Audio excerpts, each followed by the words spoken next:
पहले हम संख्या पद्धति को पढ़ने से पहले हमें संख्याओं के बारे में पता होना बहुत ज़रूरी है। तो मैं आपको सबसे पहले बता देता हूँ कि संख्याएं कितने प्रकार की होती हैं। नंबर्स, संख्याएं। तो देखो बेसिकली संख्याओं को दो प्रकार से डिवाइड किया गया है। संख्याएं दो प्रकार की होती हैं। कौन सी आप बताइए ज़रा। संख्याएं दो प्रकार की होती हैं। वास्तविक संख्या, जिसे हम इंग्लिश में रियल नंबर्स भी बोलते हैं, और एक इमेजिनरी। इमेजिनरी मतलब इसे कहते हैं काल्पनिक, यानी कि जिसका संख्या रेखा के ऊपर कहीं स्थान नहीं है। और वास्तविक संख्या ये जो है जिनको संख्या रेखा पर निरूपित किया जा सके। अब हमें अपने इन कॉम्पिटिशन एग्ज़ाम के लिए जो इम्पोर्टेंट चीज़ पढ़नी है वो है वास्तविक संख्या, क्योंकि इमेजिनरी नंबर से रिलेटेड क्वेश्चन हमारे एग्जाम्स के अंदर इतने ज़्यादा नहीं पूछे जाते हैं। बहुत रेयरली अगर कोई क्वेश्चन पूछा जाएगा तो अनडिफाइंड फंक्शन के बारे में ज़रूर पूछ लेता है। अदरवाइज हमारे को सारे के सारे प्रश्न वास्तविक संख्याओं से रिलेटेड पूछे जाते हैं। अब जो भी फर्दर क्लासिफिकेशन अपन लेके चलेंगे कि वास्तविक संख्याएँ कौन सी होती है। देखो इमेजिनरी नंबर एक ऐसी संख्या जिसको संख्या रेखा पर निरूपित नहीं किया जा सके। संख्या रेखा पर निरूपित नहीं किया जा सके, जिसके ऊपर निरूपित नहीं किया जा सके वो कौन सी संख्या होती है? काल्पनिक संख्या। और जिसको निरूपित किया जा सके वो कौन सी संख्या होती है? वास्तविक संख्या। ठीक है, तो हम अभी वास्तविक संख्याओं के वर्गीकरण के बारे में पढ़ेंगे। तो देखिए वास्तविक संख्याओं में सबसे पहले अगर हम बात करें तो सम विषम। बेसिकली हम सबसे शुरुआत से अगर बात करें तो हम बात करते हैं सम, विषम, पूर्ण संख्याएं, प्राकृत संख्याएं, भाज्य, अभाज्य, भिन्न, दशमलव, पूर्णांक, ये सभी संख्याएं किसके अंदर आती हैं? वास्तविक संख्याओं के अंदर। तो देखिए सबसे पहले हम बात करते हैं कौन सी? पूर्ण संख्याएं। पूर्ण संख्याएं कौन सी होती हैं? वो संख्याएं जो 0 से स्टार्ट होके अनंत तक जाती हैं, लेकिन अनंत उसमें शामिल नहीं है। ये ध्यान रखिए। वो संख्याएं जो स्टार्ट कहाँ से हो रही हैं? 0 से 1 2 3 टेंस टू इनफाइनाइट, वो संख्याएं कौन सी होती हैं? पूर्ण संख्या। तो एक तरह से कहा जाए तो गिनती की सारी संख्याओं में अगर 0 को भी शामिल कर लिया जाए तो वो संख्याएं कौन सी हो जाती हैं? पूर्ण संख्या। इसके बाद हम बात करते हैं प्राकृत संख्याओं की। प्राकृत संख्याएं कौन सी होती हैं? वो संख्याएं जो 1 से स्टार्ट होके अनंत तक जाती हैं। स्टार्ट कहाँ से होती है? 1 से, और कहाँ तक जा रही है? अनंत तक, लेकिन उनमें अनंत शामिल नहीं है। अब प्राकृत संख्याओं से रिलेटेड आपको क्वेश्चन कैसे पूछे जाते हैं आपको मैं इसके लिए अलग सी वीडियो में बता दूंगा, जिसमें प्राकृत संख्याओं का योग, प्राकृत संख्याओं के वर्गों का योग और प्राकृत संख्याओं के घनों का योग। एक अलग से इसके बारे में अपनी वीडियो ले लेंगे, जिसके अंदर मैं इन तीनों टाइप के क्वेश्चंस को इंक्लूड कर दूंगा। अभी हम सिर्फ संख्याओं के वर्गीकरण के बारे में बात करेंगे। हमें पता होना चाहिए कि कौन सी प्रकार की संख्याएं होती हैं जो वास्तविक संख्या का भाग है। अगली बात आती है भाज्य और अभाज्य। अब नाम से जैसे आपको ज्ञात हो रहा होगा, भाज्य संख्या, भाज्य यानी कि कॉम्पोजिट नंबर, एक तरह से हम इनको कह सकते हैं कॉम्पोजिट नंबर, भाज्य संख्या। अब भाज्य संख्याएं कौन सी होती हैं? वो संख्याएं जिनमें खुद के और एक के अलावा अन्य संख्याओं का भी भाग जाता हो। वो संख्याएं जिनमें खुद के और एक के अलावा अन्य संख्याओं का भी भाग जाता हो। अदर वर्ड्स में हम कहें ऐसी संख्या जिसके गुणनखंड संभव हो और आगे गुणनखंड संभव हो। कौन सी संख्याएं होती है? भाज्य संख्या। इसी प्रकार से जैसे मैं आपको इसका एग्जांपल दे देता हूँ, 4 है, 6 है, 9 है, 8 है, 10, 12, 15, 14, मतलब इसके गुणनखंड कर सकते हो, इसके गुणनखंड कर सकते हो, इसके गुणनखंड कर सकते हो, इसके गुणनखंड कर सकते हो। मतलब संख्या को जिसको तोड़ा जा सके, लेकिन उन गुणनखंड के अंदर ऐसा नहीं होना चाहिए जैसे आपने 3 को तोड़ दिया 1 गुणा 3, नहीं, 1 और खुद के अलावा स्वयं के अलावा और 1 के अलावा गुणनखंड होने चाहिए। तो वो संख्याएं कौन सी होंगी? भाज्य संख्या। इसके बाद हम बात करेंगे अभाज्य संख्या। अभाज्य संख्याएं कौन सी होती हैं? वो संख्याएं जिसमें केवल और केवल 1 तथा स्वयं का ही भाग जाता हो। वो संख्याएं जिनमें 1 तथा स्वयं का भाग जाता हो और अन्य किसी संख्या का भाग नहीं जाए। और हम कह सकते हैं इसको कि ऐसी संख्याएं जिनके आगे गुणनखंड संभव ना हो। ऐसी संख्याएं जिनके आगे गुणनखंड संभव नहीं हो। आपको मैं बता दूं, जरा आप बताइए मेरे को कि 2 एक भाज्य संख्या है या अभाज्य संख्या? जी बिल्कुल, 2 एक ऐसी संख्या है जो अभाज्य संख्या है। कैसे? और क्योंकि 2 को 1 गुणा 2, क्योंकि 2 के गुणनखंड संभव नहीं है। वैसे 2 ही एक ऐसी सम संख्या है जो अभाज्य संख्या है। 2 के अलावा सभी सम संख्याएं कौन सी संख्याएं होती हैं? भाज्य संख्याएं होती हैं। ये बात हमेशा याद रखें। अगर आपको 2 अभाज्य संख्याओं का योग अगर विषम दे रखा हो तो हमेशा याद रख लेना कि उसमें एक संख्या 2 है। उसमें एक संख्या कौन सी होगी? 2 होगी। यदि आपको 3 अभाज्य संख्याओं का योग यदि सम दे रखा हो, 3 अभाज्य संख्याओं का योग सम दे रखा हो, तो भी समझ लीजिएगा कि उसमें एक संख्या क्या है? 2 है। हमेशा याद रखना। सबसे छोटी अभाज्य संख्या पूछ ले, 3 अभाज्य संख्याओं का योग सम दे के आपसे पूछ ले कि उनमें सबसे छोटी अभाज्य संख्या कौन सी है, तो आप क्या बताएंगे? 2। आपका उत्तर क्या होना चाहिए? 2। अब हम एक बात ये भी बता देते हैं कि कोई संख्या अभाज्य है या नहीं है, इसका कैसे पता करेंगे? तो मैंने जैसे बताया, जिस प्रकार से मैं आपको प्राकृत संख्याओं का अलग सी वीडियो बना के बताऊंगा, उसी प्रकार से मैं आपको अभाज्य संख्या ज्ञात करना का कि कोई संख्या अभाज्य है या नहीं, उसके बारे में मैं एक अलग से आपके लिए वीडियो लेके आऊँगा। आज का वीडियो ओनली नंबर्स के क्लासिफिकेशन के बारे में है। आप सिर्फ जान लीजिए कि संख्या पद्धति के अंदर वास्तविक संख्याओं में संख्याओं को किस प्रकार से फर्दर क्लासीफाई किया गया है। देखिए, इसके बाद अभाज्य संख्याओं के बाद बात आती है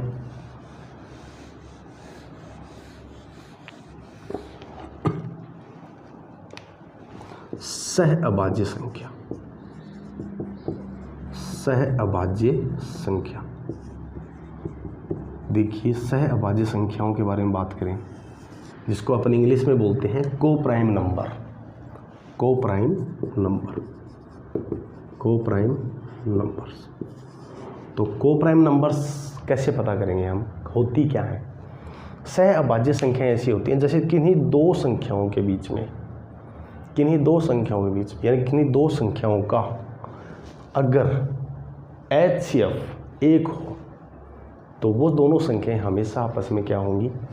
सह अभाज्य संख्या। या हम कह सकते हैं कि 2 संख्याओं में अगर कोई भी कॉमन फैक्टर ना हो तो वो संख्याएं आपस में क्या होंगी? सह अभाज्य संख्या। एक तो हमेशा याद रखें, लगातार की 2 संख्याएं हमेशा सह अभाज्य संख्याएं होती हैं, क्योंकि कभी भी 2 लगातार संख्याओं के अंदर कुछ भी कॉमन नहीं होगा।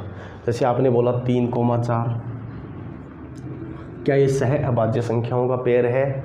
बिल्कुल है। क्यों? क्योंकि इसमें कुछ भी कॉमन नहीं है। यानी कि इन दोनों को अगर काटा जाए तो 1 के सिवा कोई और ऐसी संख्या नहीं है जिससे कटें। और आपको बता दूं, जिससे काटते हैं बड़ी से बड़ी संख्या, वही उस संख्या का HCF होती है। ठीक है, तो HCF जिस संख्या का 1 हो, जिन 2 संख्याओं का HCF क्या हो? 1 हो, वो संख्याएं कौन सी होती हैं? सह अभाज्य संख्याएं। कौन सी संख्याएं होती हैं? सह अभाज्य संख्याएं। आपको ये LCM HCF के अंदर मैं बहुत डिटेल से पढ़ाऊँगा, अभी तो सिर्फ आप जान लीजिए कि सह अभाज्य संख्याएं कौन सी होती हैं। जैसे 5,7, क्या ये सह अभाज्य संख्याएं हैं? बिल्कुल है। 12,17 बिल्कुल है, कुछ भी कॉमन नहीं है। 14,16 नहीं, ये नहीं है, क्योंकि दोनों किससे कट रही हैं? 2 से। तो वो 2 संख्याएं जिनका HCF क्या होता हो? 1 होता हो, वो संख्याएं कौन सी कहलाती हैं? सह अभाज्य संख्या। आगे बढ़ते हैं। इसके बाद सम और विषम संख्याएं, इसके बारे में सभी को ज्ञात है, ज़्यादा कुछ बताने की ज़रूरत नहीं है, फिर भी एक बार बोल के समझा देता हूँ। सम संख्याएं वो संख्याएं होती हैं जिनका इकाई का अंक 0, 2, 4, 6 और 8 में से कोई हो। और विषम संख्याएं कौन सी होती हैं इनके अलावा, यानी कि 1, 3, 5, 7 और 9, इनमें से अगर कोई अंक अगर किसी संख्या के अंत में है तो वो संख्याएं कौन सी होंगी, विषम संख्याएं।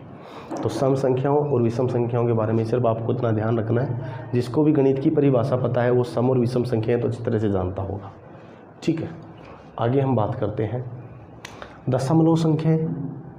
दशमलव संख्याएं कौन सी संख्याएं हैं, जैसे आप किसी संख्या को निरूपित कर रहे हो 3.4, 5.5, यानी कोई संख्या परफेक्ट नहीं है, यानी कि परफेक्ट का नाम ले सॉरी, एक इंटीजर नहीं है, वो पार्शियली कुछ कम रह रहा है, जैसे 2.3, तो वो न तो 3 है न 2 है, 2 और 3 के बीच में कुछ है, तो मतलब वो एक दशमलव संख्या है। भिन्न, उसी दशमलव को भिन्न में भी निरूपित कर सकते हो आप। एक नाम हो जिसके रिलेटेड एग्जाम में एक प्रश्न पक्का पूछा जाता है, परिपूर्ण संख्या।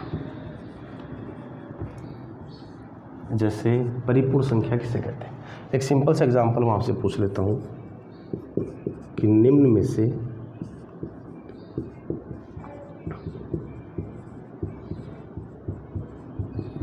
कौन सी संख्या परिपूर्ण संख्या है।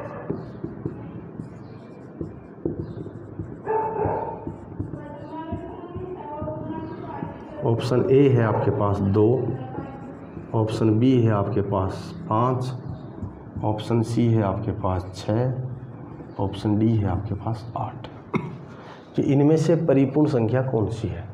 तो परिपूर्ण संख्या के बारे में मैं आपको बता दूं, वैसे इससे रिलेटेड क्वेश्चन और भी मैं आपको आसान करके बता दूंगा एक अलग से वीडियो में, अभी वैसे इसके बारे में जान लीजिए। परिपूर्ण संख्या जिसको इंग्लिश में हम बोलते हैं परफेक्ट नंबर, परफेक्ट नंबर। अब देखिए किसी भी संख्या को विभाजित करते हैं तो जो संख्या उसको विभाजित कर रही है उसको हम क्या कहते हैं, भाजक, बिल्कुल, डिवीजर, भाजक। किसी संख्या में भाग देने से जितने भाजक हमें प्राप्त हो रहे हैं या जितनी संख्याओं का भाग जा रहा है खुद के अलावा, अगर उन सभी भाजकों का योग उस संख्या के बराबर हो तो definitely that number is perfect number. वो संख्या कौन सी संख्या होगी, परिपूर्ण संख्या। एग्जाम्पल देखिए, अब 2 में आप देखिए किस किस का भाग जा रहा है, एक तो 1 का, एक 2 का, दोनों का योग कितना 3, लेकिन संख्या कितनी 2। वैसे मैंने कहा था खुद को शामिल नहीं करना है, तो 2 में तो सिर्फ 1 का ही भाग जा रहा है, 2 के अलावा सिर्फ 1 का भाग जा रहा है, तो इसका योग 1 ही होगा, आंसर कैंसिल। 5 में सिर्फ 1 का भाग जा रहा है तो ये भी नहीं होगी। 6 में 1 का जा रहा है, 2 का जा रहा है, 3 का जा रहा है, 6 नहीं लेना है, क्योंकि मैंने क्या बोला, स्वयं के अलावा जितनी संख्याओं का भाग जा रहा है उन सभी संख्याओं को लिख लो, उन सभी का योग करके देख लीजिए, अगर वो योग उस संख्या के बराबर आ रहा है तो आपका आंसर है। देखिए 1 और 2 3 और 3 6, क्या इस संख्या में भाग जाने वाले भाजकों का योग इस संख्या के बराबर है, बिल्कुल है, तो 6 क्या है, परिपूर्ण। 8 में देखिए 1 का जाता है, 2 का जाता है, 4 का जाता है, 8 नहीं लेंगे बिल्कुल। अब 1 + 2 + 4, क्या इनका योग इसके बराबर आ रहा है, नहीं आ रहा है, तो इसका मतलब 8 भी परिपूर्ण संख्या नहीं है। आपको मैं कई सारी परिपूर्ण संख्याएं लिखवा दूंगा, एग्जाम में कई बार पूछ लेता है, या तो ऐसे पूछ सकता है निम्न में से कौन सी संख्या परिपूर्ण संख्या नहीं है। 4 आपको बड़ी संख्याएं दे देगा जिसमें 3 तो होंगी और 1 नहीं होगी, तो आपको वो छांटनी है। परिपूर्ण संख्या के बारे में जानने के लिए हमें सबसे पहले किसके बारे में पता होना ज़रूरी है, भाजकों का योग निकालने के बारे में। तो भाजकों का योग निकालने के लिए अपन अलग से डिस्कस करेंगे, आज सिर्फ एक बिगिनिंग है आपसे रूबरू होने के लिए। देखिए आगे कोई संख्याएं इसमें और बचती हैं, तो देखिए लगभग इसमें सभी संख्याएं आ गई। अब ऐसे आप उचित भिन्न, अनुचित भिन्न, मिश्र भिन्न, ये जनरल क्वेश्चन, अपने कॉम्पिटिशन एग्जाम में इस तरह से क्वेश्चन नहीं पूछा जाएगा, ठीक है। एक टर्मिनेटिंग और नॉन टर्मिनेटिंग। दशमलव के बारे में मैं आपको 2 चीज़ें बता दूँ, डेसिमल नंबर्स। दशमलव संख्याएं 2 प्रकार से निरूपित की जाती है, एक तो शांत दशमलव और एक अशांत,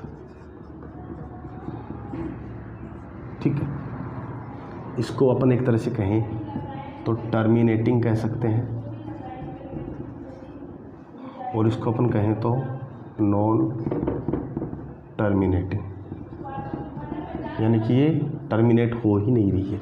जैसे आप 1 में 3 का भाग देंगे तो 0.33333 चलता जाएगा, मतलब रुक नहीं रहा है 3, यानी कि ये कौन सी संख्या है, अशांत।